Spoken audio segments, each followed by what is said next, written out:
በምን የወረረው የሪል ስቴት ዝርፊያ አውሮፓና አሜሪካውያንን ኪስ አጥቦ አፍሪካና ኢትዮጵያ እርሾ ከገባው ቆይቷል። የግለሰቦች ትልቅ ሀብት ተብሎ የሚጠራው የመሬትና የቤት ባለሀብትነት ሚሊዮኖችን የሚያጓጓ ብዙ ቢሊየን ዶላር የሚታፈስበት የኢንቨስትመንት ዘርፍ ነው። ሌላው ዓለም እና ኢትዮጵያ ውስጥ ይሄ ቢዝነስ እንዴት ገባ? እንዴት ሀገሩን አጥለቀለቀ? ስንት ሰዎች ተዘረፉ? ስንት ቢሊየን ተወሰደ? ስንቶችስ በቅንነት ሰሩ ብለን መጠየቅ እንድንማርበት ይረዳል። መጀመሪያ ግን ቀዳሚውን አያት ሪል ስቴትን መመረቅ ያስፈልጋል።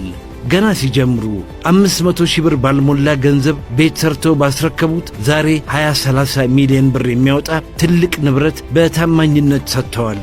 ሌሎችም ታማኝ ሪል ስቴቶች ድምጻቸው ሳይሰማ የሰው ሐቅ ሳይበሉ ቤት ለምቦሳ ብለው ያስረከቡ እጃቸውን ይባርክ እንዳለን እነ አያት ሪል ስቴት ሕዝብ አላለቀሰባቸውም፣ አልተከሰሱም፣ አልተወነጀሉም። በአይን የሚታይ በእጅ የሚዳሰስ ንብረት ለልጅ ልጅ የሚተርፍ ቤትን የሚያህል ነገር ተቋማቸው ሰርቶ እምነትን አትርፈዋል።